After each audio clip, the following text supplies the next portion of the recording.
Midwest Whitetail is brought to you by Realtree, Hoyt Archery, Muddy Outdoors, Fuse Accessories, Frigid Forage, Trophy Rock, Scentmaster, Cabela's, Rocket Broadheads, TrailCamPro.com, Bloodsport Arrows, Redneck Hunting Blinds, ScentLock, Woods Zero Turn Mowers, Scott Archery, Yeti Coolers, and Nikon.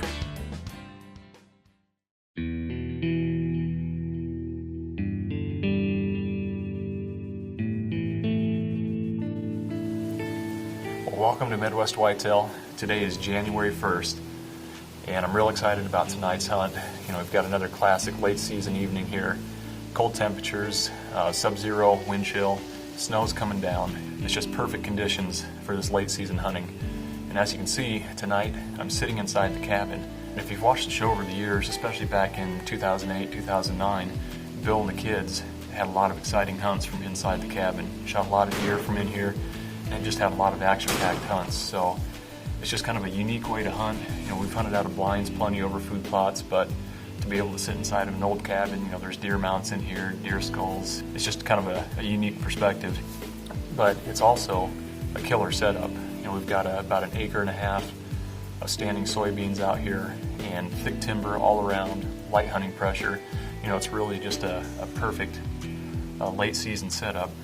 More recently, we've been hunting this food plot from the redneck blind across the field, but tonight the wind is out of the northeast, which kind of from the redneck blind would push our scent out into the food plot. So the cabin is a perfect setup.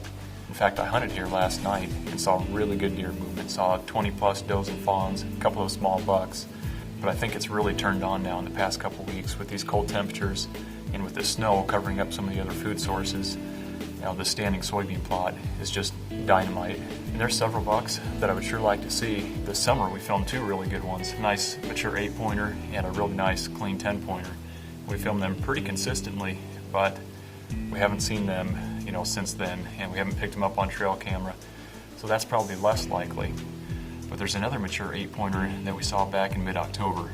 Aaron and I just saw him in the distance, got a glimpse of him. We didn't get any footage of him, but it's a deer that we got a lot of pictures of during daylight, about a half a mile away on a different part of the farm. So, there's a chance that buck could show up here. So with these kinds of conditions and with this food source, any kind of surprise buck could show up. So that makes it all the more exciting. Should be a pretty good chance that I'll get a doe to come out, fill my doe tag, and then we'll just see what happens, see if any bucks come in here tonight. So it should be a fun evening.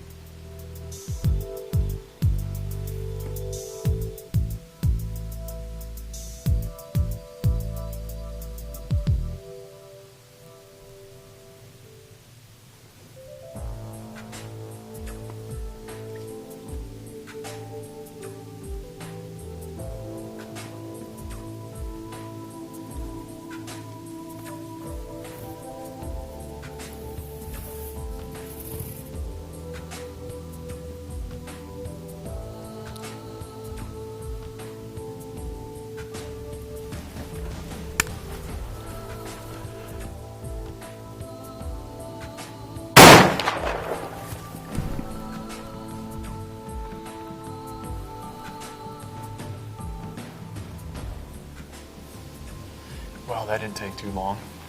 Pretty sure I put a good hit on her. She tore off into the timber just to the right of the cabin here. And it might have some pretty cool footage. I have another camera in the redneck blind across the field pointing back at the cabin. She might have been too close to that blind though. I can't remember exactly how I had it framed out, but anyways, mission accomplished, got the doe tag filled.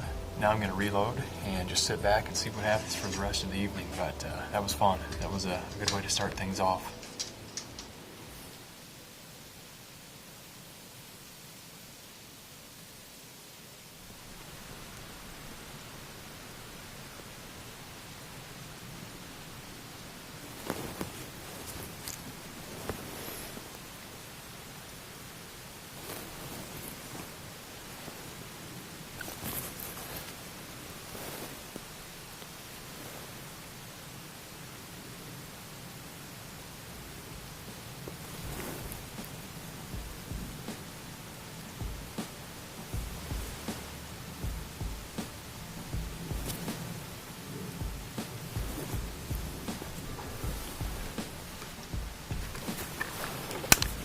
Right.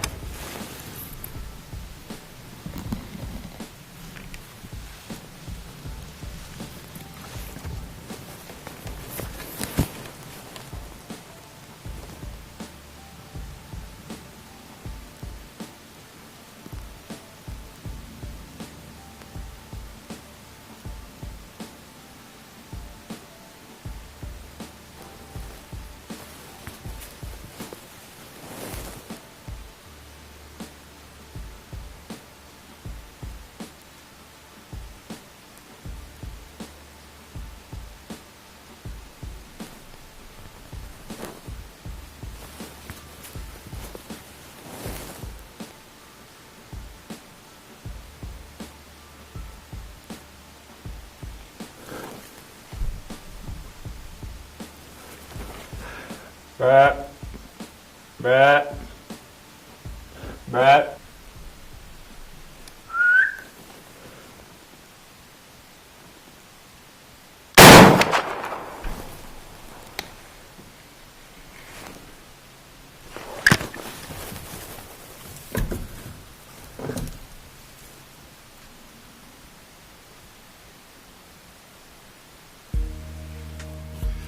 Man, that was intense right there. I don't know whether to be more excited or concerned about that shot though. But that was one of the bucks that I was hoping to see tonight. I mean, he came in perfect. Came in bumping a doe. He stopped about 50 yards away, and I thought I was going to have a slam dunk shot. Right as I got the gun up, there was more deer that came running into the food plot. And they kind of bumped him. He trotted forward behind this big oak tree. Didn't have a shot there. He finally got out in the open. I had a good quartering away shot at him. He's probably 75, 80 yards away. And when the smoke cleared, I could see that I'd broke his leg, but it was his near side leg. And I was wanting to drive it through to the opposite side. So that's what concerns me about the shot. You know, if I broke his near leg, I don't know. I mean, it just may be like a single hit or something, and those can be pretty tricky. But I sure hope I got him, you know, to go all season long and finally to get an opportunity. And now, you know, I'm not exactly sure, you know, what lies ahead. Hopefully it's better than what I thought it was. But right now my plan is going to be to go recover that doe. It's been snowing for about an hour since I shot her. I'm going to go get that taken care of and then take up the blood trail on that buck and see what I have there.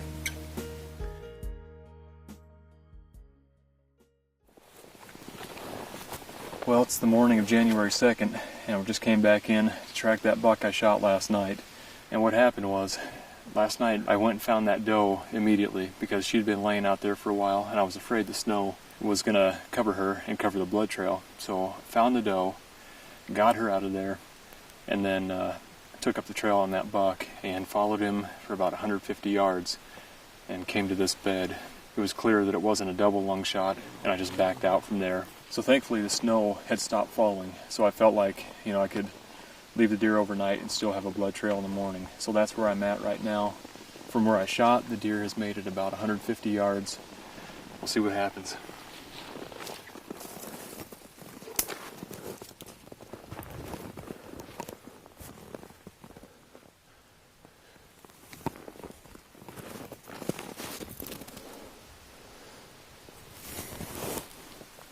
He just got up out of his bed. It just bumped him from down below. Dang it.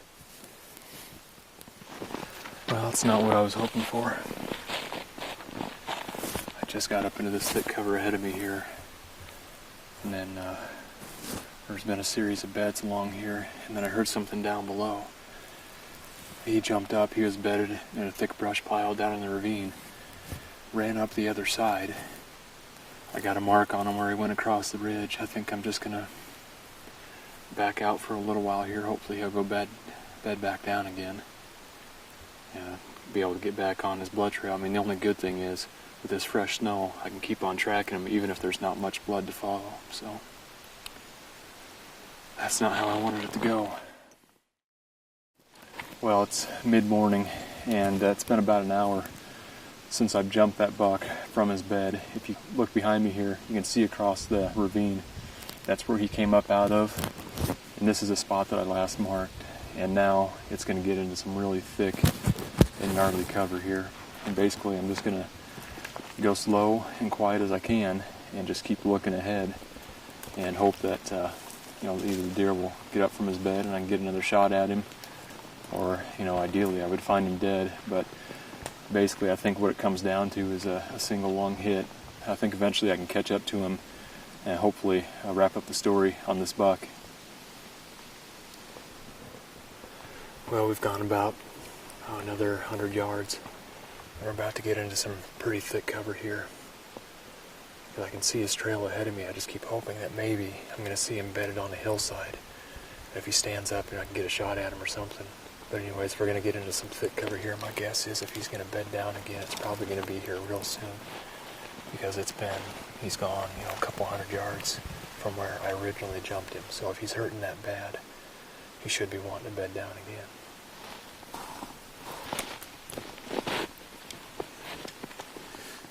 Well, just like I thought, we just got into this thick cover, and as you can see, there's a bed right here. I can see where his tracks lead, and it's going to get really, really thick. We're just going to keep going and hopefully have a happy ending to the story.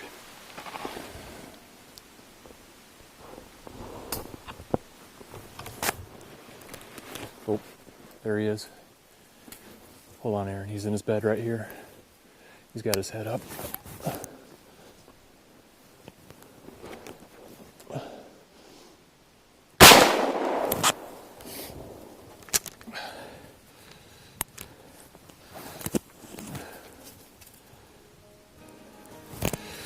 That's it. Got him. Oh my gosh.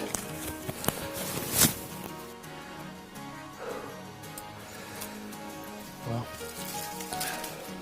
it wasn't exactly how you like it to go, but I got him. We probably didn't go 25, 30 yards after that last bed. I was just slipping through here and I look up, it's about 10 yards away. Just bedded down, looking the other way. Obviously he was on his way out, but he had his head up, so I just went ahead and put another shot into him, and we'll give him a minute here, go take a look at him. Well, the tracking journey for this buck has finally ended. It's not how you want it to go. I'd rather seen it be a perfect double lung hit and put him down right away, but I'm thankful it ended the way it did and that we were able to recover the deer. As I look at the hit, last night when I took the shot, he was quartering away, and I wanted to put it right in the middle of his body. But for whatever reason, I hit a little bit to the right and probably got in and got some lung.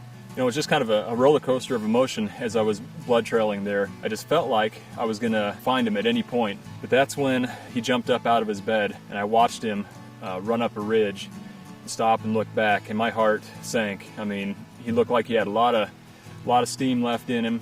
He bedded one more time. And again, it's just kind of that roller coaster of emotion, finding another bed, not knowing if we just keep pushing him. It's so thick in here, you can't walk through here quietly.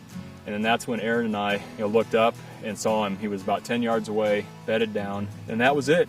That closed the chapter on this big old 8-pointer, big mature buck that we have some history with from this year. It started back in the summer. We filmed on a field that Bill calls Bucky Field, and there was 2 or 3 mature bucks there that we filmed pretty regularly this summer. This one and another one that we call Curly. Then Bill shot that deer back on October 14th. I think in mid-October, Aaron and I hunted over by the cabin, hunted a cornfield, and Aaron caught a glimpse of this buck back in by the cabin. So we knew he was spending some time in that area, and with this weather that has finally come in the last couple weeks, snow and the bitter cold temperatures, the deer really started gravitating towards that standing soybean plot. And when he stepped out, there was no doubt about it. Again, I'm very thankful that I was able to recover this great buck, and it's just a great way to wrap up the late season here. Well, thanks for joining me today on Midwest Whitetail. Hope you enjoyed the show. It's still brutally cold here in the Midwest, but we're going to stay after it. We've got about 5 days left in the season here. We do have a little bit of a break as we go down to the ATA show in Nashville. Bill and Aaron and myself all going to go down there for a few days, meet up with our sponsors, check out all the the new gear that they have coming out. So it's always a good time. And then when we get back, we have a couple days left in the season. We'll get out and try to fill some more tags. So we'll have some more late season hunting action for you on next week's show, some highlights from the ATA. So once again, thanks for joining us. We'll see you right back here again next week for another episode of Midwest Whitetail.